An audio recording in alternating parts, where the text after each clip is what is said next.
नमस्कार, स्वागत है आपका कमोडिटी निवेश में, जहां हम आपको कमोडिटी मार्केट से जुड़े तमाम सवालों के जवाब देंगे, साथ ही आपकी ट्रेडिंग रणनीति बनाने में भी मदद करेंगे। तो सबसे पहले आपको सवाल पूछने का तरीका बता देते हैं। सवाल पूछने का तरीका बेहद ही आसान है। आप हमारे नंबर 9136934058 पर अपने सवाल व्हाट्सएप कर सकते हैं और आपके सभी सवालों के जवाब अगले आधे घंटे तक लिए जाएंगे। और आपके सवालों के जवाब देने के लिए हमारे साथ 3 खास मेहमान हैं। हमारे साथ सचिन गुप्ता हैं, एवीपी है चॉइस ब्रोकिंग के, साथ ही वाइस प्रेसिडेंट है मोतीलाल ओसवाल के कमोडिटी रिसर्च के नवनीत दमानी जी, और आईआईएफएल सिक्योरिटीज के कमोडिटी और करेंसी के हेड अनुज गुप्ता है। आप तीनों ही मेहमानों का ईटी नाउ स्वदेश पर स्वागत है। लेकिन चलिए सबसे पहले आपको एक गोल्ड और सिल्वर का पोल बता देते हैं कि 2022 में गोल्ड और सिल्वर की चाल क्या रह सकती है। हमने देश के जितने भी बड़े ब्रोकरेज हाउस थे उनसे उनकी राय जाननी चाहिए, तो गोल्ड पर ज्यादातर ब्रोकरेज हाउस 50,000 से 500 से 55,000 तक का टारगेट दिया है। आईएफएल सिक्योरिटीज का 55,000 का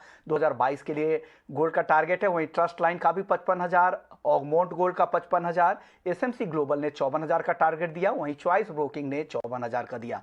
कीडिया कमोडिटी का भी 2022 के लिए 54,000 का टारगेट है। और बाकी कुबर्जी group 53,100, Motilal Oswal 53,000, Religare broking का गोल्ड का जो टारगेट है 2022 के लिए वो है 52,500। वहीं एचडीएफसी सिक्योरिटीज ने 51,200, आनंद राठी ने 51,000 और ट्रेडबुल सिक्योरिटीज ने कंजर्वेटिव साइड में 50,500 का टारगेट दिया है। चलिए अब चांदी के टारगेट को बता देते हैं। तो चांदी सबसे ज्यादा टारगेट मोतीलाल ओसवाल की तरफ से है। 88,000 का टारगेट 2022 के लिए मोतीलाल ओसवाल की तरफ से दी गई है। वहीं केडिया कमोडिटी ने 85,000 का टारगेट दिया है 2022 के लिए चांदी का। आईआईएफएल सिक्योरिटीज का 80,000 का टारगेट है चांदी के लिए। एसएमसी ग्लोबल का 78,000, चॉइस ब्रोकिंग का 76,000, ट्रस्ट लाइन का 75,000, रेलिगर ब्रोकिंग ने 74,500 रुपए के टारगेट दिए हैं। वहीं एचडीएफसी सिक्योरिटीज ने 74,000 का, कुबर्जी ग्रुप ने 70,100 का और ऑगमोंट गोल्ड और आनंद राठी ने 70,000 रुपए का चांदी का टारगेट साल 2022 के लिए दिया है। चलिए हमारे साथ मोतीलाल ओसवाल, चॉइस ब्रोकिंग और आईएफएल सिक्योरिटीज के तीनों एक्सपर्ट भी बने हुए हैं। नवनीत जी, सबसे पहले आपसे जानना चाहूंगा क्या वजह है कि आपने इतने बड़े टारगेट चांदी के लिए दिया है। क्या लग रहा है चांदी इस बार दमदार परफॉर्म करेगी 2022 में? जी बिल्कुल, मेरा मानना है कि चांदी जो है एज अ कमोडिटी थोड़ा सा सुस्त मेटल है, ज्यादा वॉलेटाइल रहता है सर्टेन पीरियड में, बाकी अदरवाइज काफी कंसोलिडेशन वाला रुख रहता है चांदी में। हमने 2013-14 से लेके 2018 तक चांदी को एकदम सुस्त कारोबार एक सीमित दायरे में करते हुए देखा, जहाँ पे लोअर साइड पे 35,000 और हायर साइड पे 45,000 की रेंज में चांदी कारोबार कर रही थी। लास्ट 2 साल से थोड़ा सा ट्रैक्शन देखने मिल रहा है। 2021 इतना रोमांचक नहीं रहा जहाँ पे चांदी ने नेगेटिव रिटर्न या नेगेटिव क्लोजिंग दिया है, बट मेरा मानना है कि 2022 में बहुत सारे टेलविंड्स हैं जो कि गोल्ड को भी थोड़ा सपोर्ट प्रोवाइड करेंगे और साथ ही साथ चांदी को भी बहुत अच्छा आकर्षक डायरेक्शन मिलना चाहिए।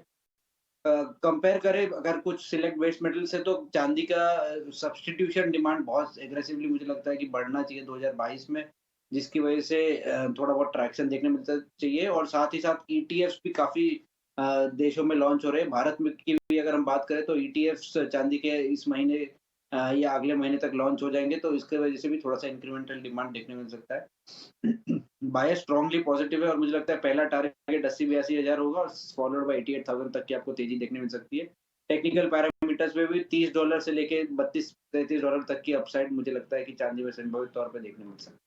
अपने टारगेट को कैसे जस्टिफाई करेंगे? आपको क्या लग रहा है ऐसे कौन से फैक्टर्स होंगे जो ये टारगेट अचीव होते दिखेंगे 2022 में गोल्ड और सिल्वर के?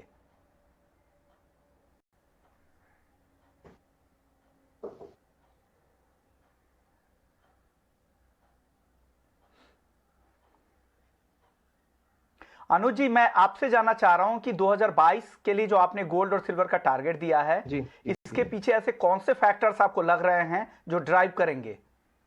विष्णु जी, सबसे पहले तो आपको और आपकी पूरी टीम को, सभी व्यूअर्स को नववर्ष की हार्दिक शुभकामनाएं। आशा करते हैं कि जो गोल्ड 2021 में थोड़ा नेगेटिव रहा, वो 2022 में पॉजिटिव वे में अच्छा मोमेंटम जाता हुआ दिखाई दे।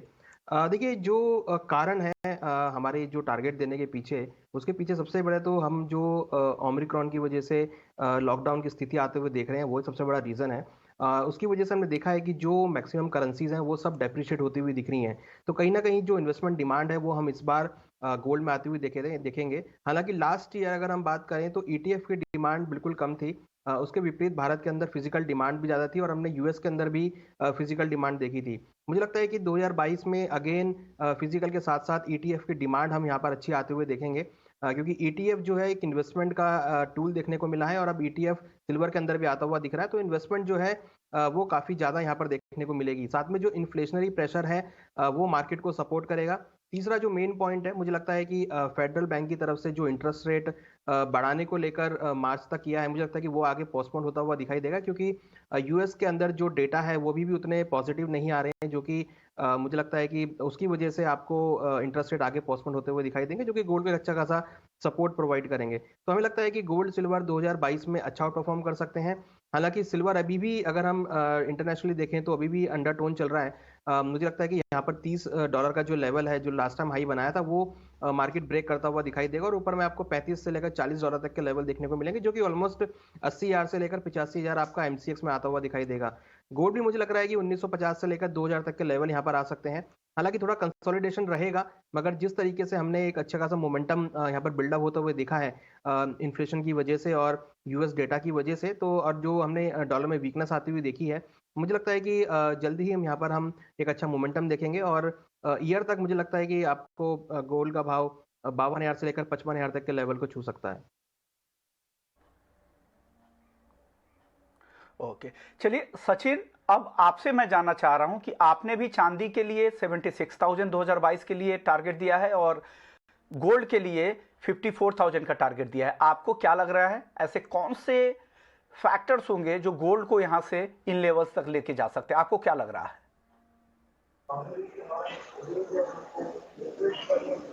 गुड इवनिंग विश्मोहन जी। देखिए, ओवरऑल अगर बात करें मार्केट का, तो जिस तरीके से हमने 2021 में देखा है, कहीं ना कहीं नेगेटिव साइड के रिटर्न्स जो है गोल्ड और सिल्वर दोनों में ही देखने को मिले हैं। ऑल्दो जिस तरीके की uncertainty over the globe at present देखने को मिल रही है, ओमिक्रॉन के कंसर्न्स लगातार बढ़ते हुए नजर आ रहे हैं। साथ ही साथ अगर हम दूसरे फैक्टर्स पे बात करें, फेड का लाइक इन्फ्लेशन राइज जिस तरीके से हो रहा है यूएस में और अदर कंट्रीज में भी, फेड का जो ऑलरेडी जो इंटरेस्ट रेट के रिगार्डिंग जो डिसीजंस है वो आ चुके हैं, जिसको हमें लगता है कि मार्केट ऑलरेडी फैक्टरिंग कर चुका है। और जैसे कि अनुज जी ने भी बताया कि जिस तरीके से उन्होंने इंटरेस्ट रेट के रिगार्डिंग डिसीजंस लिए, कहीं ना कहीं वो पोस्टपोन्ड हो सकते हैं, जिसकी वजह से गोल्ड को और सिल्वर को दोनों को यहाँ पर एक अच्छा खासा सपोर्ट मिल सकता है। प्लस अगर हम बात करें अगर ईटीएफ बाइंग की, साथ ही साथ सेंट्रल बैंक की बाइंग की, तो कहीं ना कहीं जो है वो हमें लगता है कि ओवरऑल जो है वो पॉजिटिव साइड के बायस ही जो गोल्ड और सिल्वर दोनों में रहना चाहिए। अगर टेक्निकली भी देखा जाए तो गोल्ड जो है 1800 के लेवल्स को काफी रिस्पेक्ट करता हुआ यहाँ पे नजर आ रहा है और हमें लगता है कि जैसे 1830 1835 के लेवल्स ब्रेक करते हैं, एक अच्छा स्पॉट जो है वो गोल्ड में देखने को मिल सकता है। साथ ही साथ चांदी में भी अगर हम बात करें, कॉमिक्स के अंदर हमें एक्सपेक्टेड है कि एक बार 27 से $28 तक के लेवल्स जो है वो चांदी में भी देखने को मिलेंगे। तो based on the like international market के मोमेंटम और जो भी इवेंट जो 2022 में ऑलरेडी लाइनअप है उनके बेसिस पे, साथ ही साथ जिस तरीके की अनसर्टिनिटी एट प्रेजेंट मार्केट में नजर आ रही है, और प्लस अगर हम यूएस की बात करें तो कहीं ना कहीं जो डेटा है वो एज लाइक देखा जाए तो अकॉर्डिंगली नहीं आ रहे हैं, like as per the expectations नहीं है। तो बेस्ड ऑन दैट हमें लगता है कहीं ना कहीं जो है गोल्ड और सिल्वर दोनों को ही यहाँ पर एक अच्छा सपोर्ट मिलता हुआ नजर आएगा और 2022 में गोल्ड और सिल्वर दोनों ही काउंटर्स जो है एक अच्छी साइड अच्छे रिटर्न्स और अच्छा परफॉर्म करते हुए नजर आएंगे। तो गोल्ड के अंदर हमें लगता है 54,000 तक के टारगेट्स जो है वो देखने को मिलेंगे, साथ ही साथ में 76,000 तक के टारगेट्स जो है वो सिल्वर में देखने को मिल सकता है। ओके, तो ये व्यू है और ये फैक्टर्स है जो लग रहा है इन तीनों ही एक्सपर्ट्स को कि गोल्ड और सिल्वर यहाँ से क्यों मजबूत रह सकते हैं। चलिए, लेकिन नए साल के मौके पे हमने एनसीडीएक्स के एमडी और सीईओ अरुण रस्ते साहब से भी बात की थी और उनसे जानना चाहा था कि नए साल को लेकर उनकी क्या प्लानिंग है, क्योंकि जिस तरह से नए कई वायदा पर बैन लगा दिए गए हैं, उसके बाद उनकी क्या योजना है, क्या कुछ नए प्रोडक्ट लॉन्च होने वाले हैं, इस पर उन्होंने क्या कहा, आइए सुन लेते हैं। देखिए, एक्सचेंज इस वक्त 2 या 3 नए प्रोडक्ट लॉन्च करने की मतलब काम कर रहा है। हम लोग इस वक्त जाने जाते हैं सिर्फ एग्री एक्सचेंज के बारे में, पर बहुत से कम लोगों को पता होगा कि हम नॉन एग्री स्पेस में भी हैं। स्टील एक हमारा जो कॉन्ट्रैक्ट है वो काफी मतलब पिछले 1-1.5 साल से चल रहा है। तो स्टील के अलावा भी हम कम से कम एक नॉन एग्री वाले प्रोडक्ट में जाना चाहेंगे और एक एग्री प्रोडक्ट में। तो इसके लिए जो हमारे रेगुलेटर हैं उनसे हमारी बातचीत चल रही है, हमें जब भी परमिशन मिल जाएगी हम वो दोनों प्रोडक्ट लॉन्च कर देंगे। दूसरी जो शुरुआत हमने की है कि जो लिक्विडिटी एनहांसमेंट स्कीम थी जो सेबी ने अप्लाई परमिशन दी थी जिसकी 3 साल पहले, एनसीडीएक्स ने कभी एलईएस का उपयोग नहीं किया है, बाकी एक्सचेंजेस से कर चुके हैं। हम इसे करने में मतलब हम लोग लास्ट हैं, पर हम इस वक्त शुरुआत कर रहे हैं एलईएस की। तो 15 तारीख से जनवरी के 15 के आसपास हम लोग एलईएस की शुरुआत करेंगे, ऑप्शंस में भी, और जैसे मैंने कहा स्टील जो हमारा प्रोडक्ट है स्टील में भी। तो ये दोनों चीजें हम इस वक्त शुरू करना चाह रहे हैं जनवरी के 15 से, और 2 या 3 नए प्रोडक्ट इस अगले कैलेंडर ईयर में हम लॉन्च कर देंगे। ओके, यानी जो अरुण रस्ते साहब है उन्होंने साफ कर दिया है कि 2 से 3 और नए कॉन्ट्रैक्ट यहाँ पे लॉन्च होने की तैयारी है। नॉन एग्री सेगमेंट पर भी इनका फोकस बढ़ेगा और पहले से ही एक प्रोडक्ट स्टील का एनसीडीएक्स पर चल रहा है। चलिए, लेकिन हमने नए साल के मौके पर जाने माने ऑयल एक्सपर्ट और गोदरेज इंटरनेशनल के डायरेक्टर दोराब मिस्त्री जी से भी बात की। उनका खाने के तेल को लेकर क्या आउटलुक है और क्या लग रहा है कब तक भाव कम होंगे, आइए सुन लेते हैं। जैसे मैंने बताया, बीएमडी फ्यूचर्स मेरे ख्याल से पहले महीने के लिए स्पॉट के लिए 5,000 रिंगित के आसपास ही चलते रहेंगे, और ये भी एक शक्यता है कि तीसरा महीना जो सबसे ज्यादा ट्रेडेड महीना होता है वो भी 5,000 के करीब आ सकता है। आज 4,600 पे है, वो भी थोड़ा बढ़ सकता है और ये वहीं रहेगा। लेकिन मई महीने के बाद काफी मंदी आ सकती है, और मेरा बयान है कि अगस्त सितंबर के महीनों तक बीएमडी फ्यूचर्स तीसरे पोजीशन पे 4,000 से कम हो जाएंगे। तो इससे ऑलमोस्ट 20-25% का घटाव होगा और हिंदुस्तान के कंज्यूमर को उसका फायदा मिल सकता है। अब मिलेगा कि नहीं ये एक प्रश्न है, क्योंकि इंपोर्ट ड्यूटी का भी सवाल है। सरकार को हमारे डोमेस्टिक किसानों को जी। ओके, यानी दोराब मिस्त्री साहब ने साफ कहा है कि फरवरी और मार्च के महीने तक तो तेजी खाने के तेल में रहेगी, लेकिन उसके बाद धीरे धीरे गिरावट आएगी और मई के बाद हम मंदी भी देख सकते हैं और अगस्त सितंबर तक तो बहुत ही ज्यादा गिरावट आ जाएगी। तो उनकी राय बिल्कुल साफ है। चलिए, अब सवाल जवाब का सिलसिला शुरू कर लेते हैं। हमारे साथ पहले कॉलर योगेश हैं जयपुर से। उनके पास गोल्ड है 48,045 के भाव पर। नवनीत जी, क्या लग रहा है? 48,045 रुपीज पर इन्होंने लॉन्ग कर रखा है, क्या करें? मुझे लगता है कि गोल्ड में जो ट्रेंड है वो मीडियम टर्म के लिए पॉजिटिव है और अगले 2-3 सेशन में भी थोड़ा सा पॉजिटिव बायस देखने मिल सकता है। 47,850 का आप स्टॉप लॉस लगाइए एंड 48,300 तक के टारगेट अगले 2 सेशन में देखने मिल सकते हैं। तो मेरे हिसाब से बाय एंड डिप्स वाली स्ट्रेटेजी अपना के इनको पोजीशन अपनी इंटैक्ट रखनी चाहिए। ओके, यानी बाय ऑन डिप की स्ट्रेटजी के साथ यहां पर काम करनी है और ये व्यू है योगेश जी के लिए। योगेश जी का अगला सवाल निकेल पर है। अनुज जी, आपसे ये सवाल होगा। 1572 1572 रुपए पे उन्होंने निकेल को लॉन्ग कर रखा है, क्या करें? जो आउटलुक है वो पॉजिटिव है। मुझे लगता है कि निकेल में हम जल्दी ही 1600 के ऊपर के लेवल आते हुए देखेंगे। फंडामेंटली बैक्ड काफ़ी पॉजिटिव है कमोडिटी, और टेक्निकल पॉइंट ऑफ व्यू से भी हमने काफ़ी अच्छा एक यहाँ पे रिट्रेसमेंट आते हुए देखा है, और जो यहाँ पे रिवर्सल है वो यहाँ पे काफ़ी स्ट्रांग है। मुझे लगता है कि ऊपर आपको जल्दी ही 1600 से लेकर 1620 तक के लेवल देखने को मिलेंगे। तो जो खरीदारी की पोजीशन है, मेरी सलाह है कि इनको होल्ड करना चाहिए। यहाँ से उनको 20 से 25 रुपए की तेजी और देखने को मिल सकती है। फोनर लगवा आप दीजिएगा। ओके, तो ये व्यू है निकेल को लेकर। इनको लग रहा है कि 1600 रुपए के ऊपर निकेल भी जा सकता है। चलिए, योगेश जी का अगला सवाल चांदी पे था। सचिन, अब आप बताइए कि चांदी 62,445 पर लॉन्ग है, क्या करेंगे? इनकी पोजीशन सही है आज के लिए? जी बिल्कुल सर, पोजीशन को होल्ड करना चाहिए। हमें लगता है कि हो सकता है यहाँ से स्लाइटली 100 to 200 पॉइंट्स का डिप को मिले, बट पोजीशन को बिल्कुल होल्ड रखिए। डाउन साइड में जो स्टॉप लॉस रहेगा 61,700 का, उस स्टॉप लॉस के साथ ही पोजीशंस को होल्ड रखिए। जैसे ही चांदी 62,500 550 के लेवल्स को ब्रेक करती है, हमें लगता है कि एक बार जो है अपवर्ड मोमेंटम यहाँ पे देखने को 4,400 से 5,500 तक के लिए।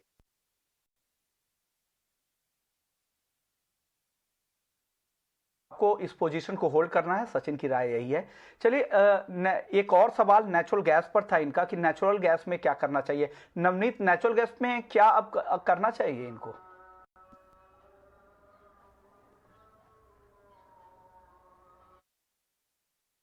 ठंडी के डेटा आ रहा है या जो इन्वेंटरी डेटा आ रहा है उसके चलते और ज़्यादा वोलेटिलिटी नेचुरल गैस में बढ़ गई है।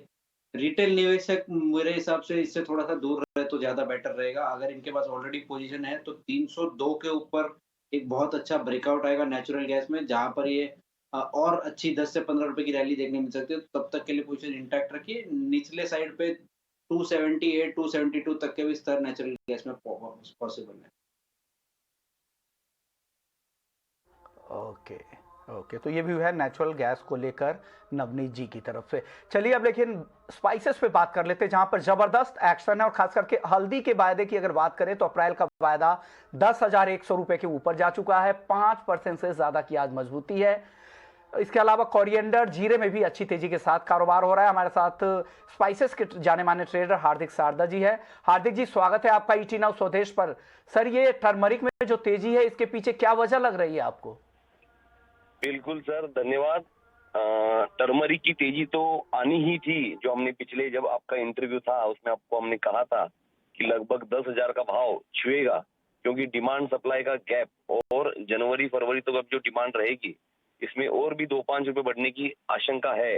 लेकिन जिस प्रकार से ये फास्ट बढ़ा है, ये आने वाले समय के लिए बहुत बड़ा घातक भी बन चुका है, क्योंकि आज की तारीख में जिस प्रकार से वायदा बढ़ा उस प्रकार से फिजिकल में डिमांड फॉलो नहीं हो रही है, एक्सपोर्ट की डिमांड निकल नहीं रही है। और फिजिकल बाजार जिस प्रकार से 15 रुपया किलो अगर वायदा बढ़ा होगा तो फिजिकल बाजार 7 रुपया 8 रुपया, कोई माल में 10 रुपया, इस प्रकार से बढ़ा है। तो ये लगभग टिकने वाला, इस प्रकार से अगर फिजिकल का साथ मिला तो ये वायदा टिक सकता है। और आने वाली पूरी फसल आज अपने सामने खड़ी है। जैसे 15 जनवरी से अपना क्रॉप शुरू हो जाएगा और 15 फरवरी से इसका पिक भी शुरू हो जाएगा, कि सभी सांगली हो, अपना निजामाबाद एरिया हो, तमिलनाडु का गुंडलपेट हो, ये सभी जगह फरवरी चालू होगा। और मार्च के बाद तो ऑल इंडिया के सभी क्रॉप शुरू हो जाएंगे। तो आज क्रॉप देखा जाए तो लगभग आज इंडिया का स्टॉक लगभग 30 से 35 लाख बोरी का स्टॉक है। और हल्दी का मेन बनने हम जो कारण बता रहे थे कि आने वाली फसल ये 15-20%, कोई एरिया में 25% कम है। लेकिन अपने जो इन्वेस्टर है, अपने जो इंडिया की जो हल्दी खाते हैं, हल्दी बेचते हैं, हल्दी का कामकाज करते हैं, उन्हें अभी सतर्कता से ये भी देखना पड़ेगा कि सोइंग कैसे हुआ है।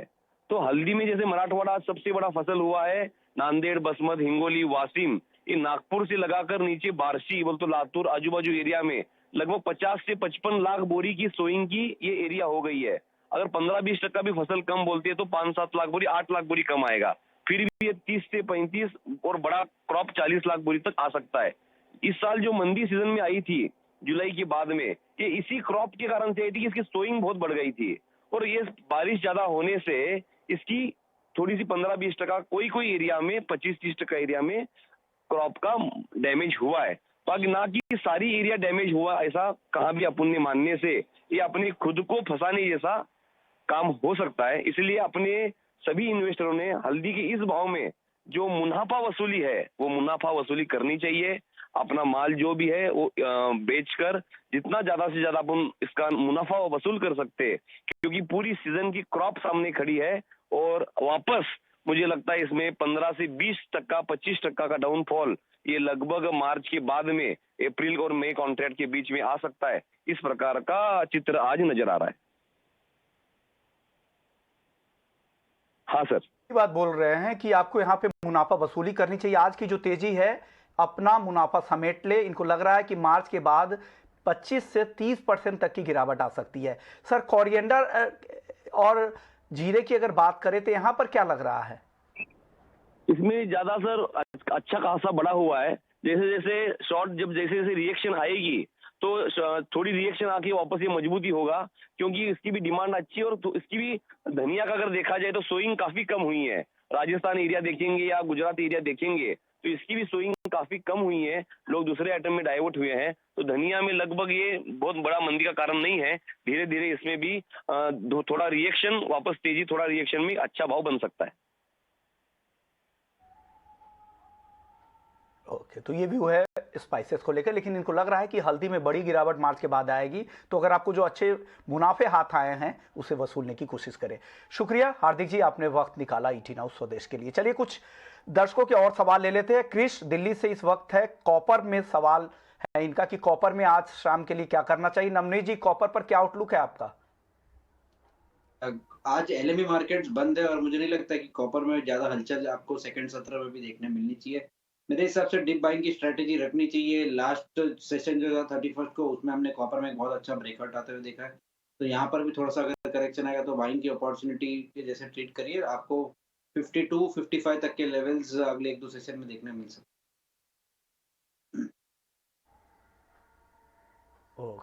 ओके, तो ये व्यू है कॉपर को लेकर। चलिए अगले कॉलर हैं निशिकांत पाटिल है महाराष्ट्र से, कॉटन का आउटलुक जानना चाह रहे हैं। अनुज जी, कॉटन को लेकर आपका आउटलुक क्या है? विष्णु जी, कॉटन में ट्रेंड पॉजिटिव है और इंटरनेशनल भी हमने अच्छी खासी तेजी बनते हुए देखी है। मुझे लगता है कि जो हम टारगेट कर रहे थे 34,000 वो तो अचीव हुआ है। मुझे लगता है कि अब जो नेक्स्ट टारगेट है करीबन 35,500 को या 36,000 को टारगेट कर सकते हैं। इंटरनेशनली और डोमेस्टिक डिमांड जो है वो कंटिन्यूस बढ़ रही है। मुझे लगता है कि कॉटन में अभी और तेजी यहाँ पर बाकी है, जो कि ऊपर में 35,500 से लेकर 36,000 तक के लेवल को दिखा सकती है। तो अभी हमारा व्यू पॉजिटिव है, यहाँ पे खरीदारी का ट्रेड इनको रखना चाहिए। ओके, अनुज जी, आपसे एक और दर्शक सवाल पूछना चाहते हैं। अशोक भड़के जी है अमरावती से, ये कॉटन केक में तेजी की पोजीशन बनाना चाहते हैं। क्या आपको लग रहा है कि 3,600 रुपए तक भाव जाएगा कॉटन केक का? ये जो भाव चल रहा है करीबन 3,140 के आसपास चल रहा है। यहाँ पर मुझे लगता है कि भाव अगर 20 से 30 रुपए और गिरते हैं, समवेयर अराउंड 3100 के आसपास अगर भाव मिलते हैं, हमें लगता है कि ऊपर में 3250 से लेकर 3300 तक का लेवल देखने को मिलेगा। इनिशियली जो हर्डल रहेगा वो 3400 का रहेगा। 3400 अगर ब्रेक होता है तो इनको ऊपर में 3700 से लेकर 4000 तक के लेवल देखने को मिलेंगे। नो डाउट कि जो ट्रेंड है वो पॉजिटिव है। फिजिकल के अंदर भी हमने क्रॉप को कम होते हुए देखा है और जो कॉटन में तेजी आ रही है उसका भी डायरेक्ट असर कॉटन सीड ऑयल केक और कपास को मिलेगा। मुझे लगता है कि इस साल कपास की जो फसल है वो करीबन 15 से 20% कम देखने को मिली है। इवन इसकी जो यील्ड है वो भी यहाँ पे लोअर है, जिसकी वजह से हम कॉटन सीड ऑयल केक में अच्छी खासी डिमांड देख रहे हैं। और जनरली विंटर सीजन में हम कैटल फील्ड के लिए देखते हैं कि कॉटन सीड ऑयल केक सबसे ज़्यादा रोल प्ले करता है। मुझे लगता है कि उसकी डिमांड भी यहाँ पे काफ़ी सपोर्टिव है, जिससे भावों में तेजी रहेगी। तो इनिशियली 3250-3300 को टारगेट कर सकते हैं। अगर मार्केट 3300-3400 के लेवल को ब्रेक करती है तो 3700 का नेक्स्ट टारगेट रहेगा। इनिशियल टारगेट आपको 3250-3300 रखे। अगर 3400 का जो रेजिस्टेंस है उसको पार करता है तो ऊपर की तरफ भी जा सकता है। ये व्यू है अनुज जी का। प्रहलाद अगले कॉलर है डूंगरगढ़ से, ग्वार में क्या लग रहा है ये जानना चाह रहे हैं। सचिन, ग्वार पर आपकी कॉल भी है, बताइए ग्वार में क्या करें? तो ग्वार में बिल्कुल तेजी का ही रुख लग रहा है। हमें लगता है कि जो डिप आई थी बेस्ट अपॉर्चुनिटी थी बाइंग के प्रोस्पेक्ट से। इवन करंट मार्केट प्राइस से भी यहाँ पर इनिशिएट की जा सकती है बाय साइड की पोजीशंस। और हमें लग रहा है अपसाइड में एक बार 6300 6400 तक के लेवल्स जो है वो ग्वार शीट में देखने को मिल सकते हैं। डाउन साइड में एक स्टॉप लॉस जरूर लेना रहेगा 5800 स्टॉप लॉस के साथ में डेफिनेटली बाय साइड में रहा जा सकता है 6400 तक के टारगेट।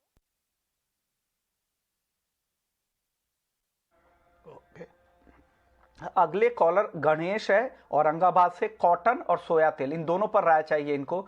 कॉटन पर तो आपने कह दिया कि तेजी की उम्मीद और लग रही है कि और तेजी आ सकती है। सोया तेल पर क्या राय है अनुज जी? हो सकता है कि आपको शॉर्ट टर्म एक तेजी और देखने को मिले, क्योंकि इंटरनेशनली भाव ऊपर आते हुए दिख रहे हैं। मगर अगर हम इंडियन सिनेरियो की बात करें तो इस बार जो पैदावार है वो काफ़ी अच्छी है। सरसों की और सोयाबीन की जो क्रॉप है वो भी काफ़ी अच्छी है। और सरसों की अगर हम देखें तो इस बार एकरेज भी बढ़ी है।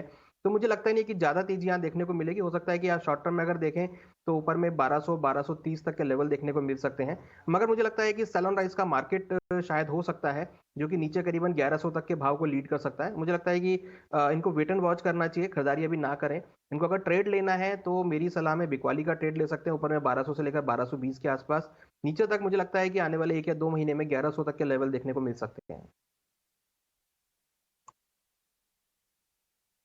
तो ये व्यू है कॉटन और सोया तेल पे। चलिए कमोडिटी निवेश को यहीं समेटने का वक्त आ गया है। शुक्रिया अनुज जी आपका, नवनीत जी आपका, सचिन जी आपका। आप तीनों ने वक्त निकाला और दर्शकों के तमाम सवालों के जवाब भी दिए और गोल्ड और सिल्वर का पूरे साल का आउटलुक भी बताया। तो कमोडिटी निवेश में फिलहाल इतना ही, लेकिन आप बने रहिए ET Now स्वदेश पर। ब्रेक के बाद मनी मंत्र। नमस्कार।